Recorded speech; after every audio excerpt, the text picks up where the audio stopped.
ከእናንተም ጋር ሆኜ እግዚአብሔር የተመሰገነ ይሁን። አሁን መልካም ሆኗል፣ ሰላም ሆኗል። ሰላም ለእናንተ ይሁን፣ እናንተም ሰላም ሁኑ።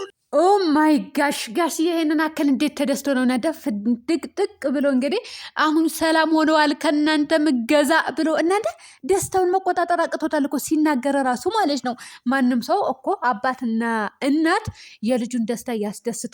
እንግዲህ የአብርሃምና የሩታ መታረቅ አጋሽዬ እንግዲህ በደስታ እናንተ ደስታው እንደው ያዝልቅልህ ጋሽዬ፣ እውነቴ ነው የምላችሁ።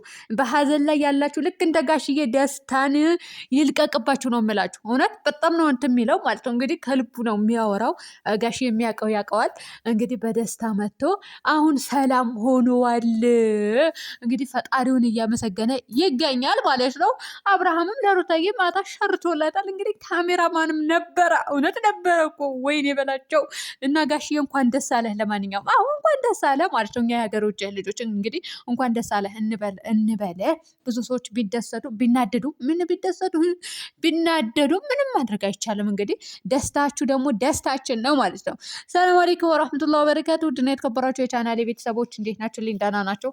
ላይክ፣ ሼር፣ ሰብስክራይብ እያደረጋችሁ እስከ መጨረሻ ተከታተሉኝ። እናንተ ደስታ በደስታ ሆኖ የለም ጋሽዬ የምነው ይህንን አክል ደስታ በደስታ ሆኖ አሁን እኔ ደስ ብሎኛል፣ ከእናንተም እገዛ እግዚአብሔር እየተመሰገነ ይሁን እያለ እንግዲህ ከልቡ ነው የሚያወራው ማለት ነው። በነገራችን ላይ ጋሽዬ ማለት ነው ድራማም ዓለም ላይ ይሁን እውነትም ዓለም ላይ ይሁን ማለት ነው ጋይስ፣ በቃ ከልቡ ነው የሚናገረው። ሲናገር እውነቴ ነው ብላችሁ በአካል የሚያውቀው ያውቀዋል ማለት ነው። ከልቡ በቃ ድል በላችሁ። እናንተ ዝፍዝፍ እኮ ነው የሚለው። የምሬ ነው የምላችሁ። እኔ በብዙ ቦታ ስላየሁት ነው። ከብዙ ሰውም ደግሞ እንደዚህ ሲሆን ስላየሁት ነው ማለት ነው። ውድ ቤተሰቦቼ እንደዚህ አይነት አባት አይቼምም አላውቅም። እኔ እንደዚህ ስፍጥፍ ብሎ የሚያወራ አይቼ አላውቅም። እውነቱን ስነግራችሁ ማለት ነው። መንገድ ላይ ራሱ ጋሽ እንዴት ነህ? ሰላም ነህ? ልጄ እንዴት ነሽ? ደህና ነሽ? እንደዚህ ብሎ ነው ከብ ብሎ የሚያወራው። የምሬ ነው ብላቸው ውድ ቤተሰቦቼ እንደዛ ነው ማለት ነው። እና ሌላኛው ኮስተር የሚሉባቸው አሉ አንዳንዶቻቸው።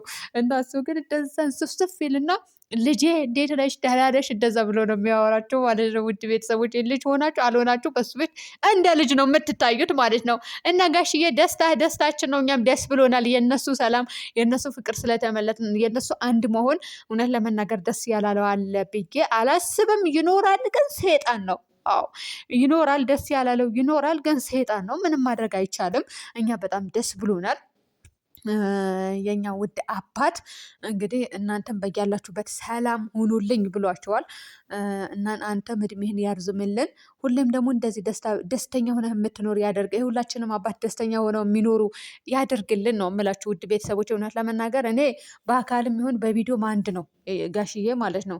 እንደዚህ አሁን አንዳንድ ሰው በቪዲዮ የሚያስመስል ሰው አለ አይደለ? ከቪዲዮ ጀርባ ደግሞ ሌላ እንትን የሚሆን ማለት ነው። እናንተ በአካል ስታዩ ታምናላችሁ የሱ ነገር። የምሬ ደብራቸው እንደ ቤተሰቦቼ እንደረችና እስከ መጋበዝ ድረስ ነው የሚደርሰው ማለት ነው። አንድ አባቱ ማለት ነው ብልጥ ነው፣ ብልጥ አራዳ ማለት ነው። ውድ ቤተሰቦቼ እውነት ልክ እንደ ልጁ በቃ አለ አይደለ? ሁሌም ደስተኛ ሆኖ የሚኖር ሰው ነው ማለት ነው። እና የሁላችንም አባት ደስተኛ ሆነው የሚኖሩ ያደርጋቸው። እናንተም ደስተኛ ሆኑ ተብላችኋል። እንግዲህ ደስተኛ ሆኑ።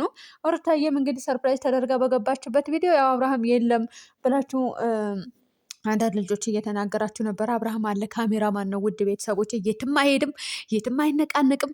ሚስቱ ለደቂቃ እንኳን ለቪዲዮ ይለቃታል። ለቪዲዮ ደግሞ ሲቀረጹ ራሱ ማለት ነው ከሌላ ሰው ጋር ሲቀርጽ ማለት ነው ሩታዬ አለች ከጀርባ አለች ማለት ነው። እና ሲጨረስ ደግሞ ከሚስቱ ጋር ተያይዘው ወደ ቤታቸው ይሄዳሉ። አብርሃምና ሩታ እንዲያው ተጫወታችሁብን እኮ እኔ ተመችቶኛል። በነገራችን ላይ ጨዋታ ነበረ የያዛችሁ፣ ጨዋታችሁ ጨርሳችኋል መሰለኝ። እንግዲህ ጋሽዬም እንደዚህ ፍንድቅድቅ ያለው ጨርሶ ይመስለኛል። ግን እኮ አልጨረሱም። አብርሃም አልገባውም ብሎ የለም እኔ ቤት በፕሮግራሙ አልገኝም ብሎ ካሜራማን ሆኖ ቀርቧል። ግን አሁን እኔ ቤት የለውም ነው የሚለን ገና ሲመጣ ማለት ነው። እኔ ቤት አልገባም፣ ሌላ ቦታ ነው ተከራይቼ የምኖረው ብቻ እንዳትለው ወደራህን። እውነት እንደዛ እንዳትል፣ እውነቴ ነው የምልህ። ሌሎቻቸው ደግሞ አይለያችሁ ያዝልቅላችሁ የሚሉ ደግሞ ብዛታቸው። እናንተ አሁንም አታምኑም እንዴ? እናንተ አሁንም አትመለሱም እንዴ?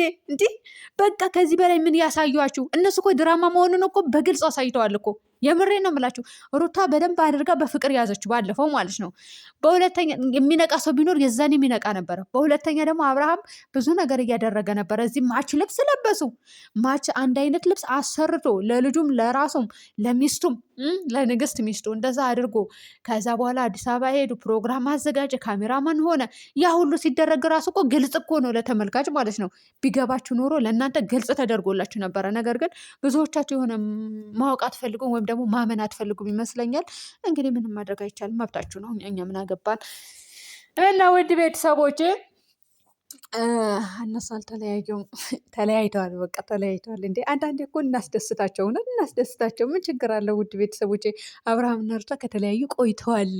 በተመልካች እየተጫወቱ ነው እና ሄርሜላ ሊያገባ ነው፣ ለሄርሜላ ቀለበት ሊያደርግላት ነው ብለን አንዳንዴ እናስደስታቸው አይሻልም? ውድ ቤተሰቦቼ ሁሌ ሀዘን ከሚሆን ማለት ነው፣ ሁሌ ሀዘን ውስጥ ከምንከታቸው ይሄ ይሻላል ብዬ አስባለሁ። የምሬ ነው ብላችሁ ጋይስ፣ እናንተ ምን እንደምትሉ ባላቅም አንዳንዴ እናስደስታቸው፣ አስደስቷቸው። ተለያይተዋል በሉ። አንዳንዴ እኛ የምናልቀስ አብርሃም እና ሩታ ተለያይተዋል፣ እንደተፋታት ለምን ፈታት ለምን ተለያዩ ብለን እናልቀስ። አንዳንዴ በሰው ውስጥ ላይ በሴጣኖች ላይ ደስታ መፍጠር አለብን።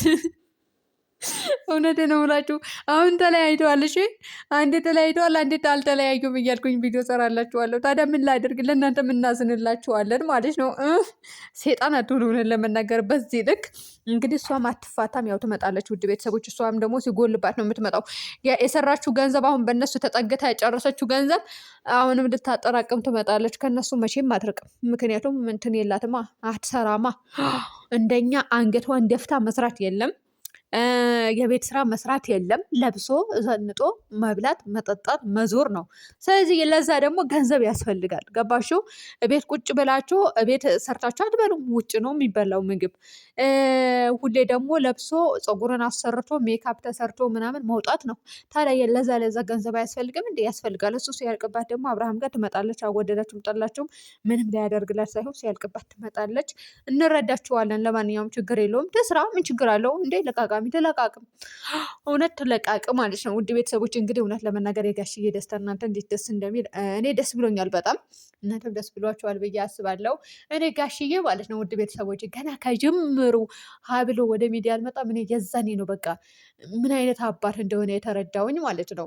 በቃ ምርጥ አባት አዛኝ እንደሆነ በቃ ለተመልካች ራሱ ያለው ክብር ልጆቼ ብሎ ሲመርቅ ከአንጀቱ አቤት አብርሃም አባት እኮ ሰጥተው ነበር። እውነት ምርጥ አባት በቃ ሸበላ አዛኝ ሩህ አባት ሰጥቶህ ነበረ። ግን አንተም በድራማ አላም ትጨማለቃለህ። እንዲሁ አንተማ መደሰቅ ነበረ። እውነቴ ነው የምልህ ማቃጠል ነበር። እንዳቃጠልክን ብቻ ትዳራችሁ ያዝልቅላችሁ። አሁን እኛ ምንም ማድረግ አንችልም። ሩታ ራሱ ችለሃለች። ስለዚህ እኛ መቻል አያቅተን ምንችልሃለን ማለት ነው። ውድ ቤተሰቦች አይደለ ሩታም ችለዋለች፣ ችለው እየኖረች ነው። ስለዚህ እኛ ምንችለዋለን እያቃጠለንም ማለት ነው። ግን እኮ በቃ እንደ አባቱ ቢሆን አስባችሁታል? ውድ ቤተሰቦች ልክ እንደ አባቱ። ለነገሩ ልጅ እኮ አዛኝ ነው አብርሃም። ውድ ቤተሰቦች ጠማማ ምናምን አይደለም።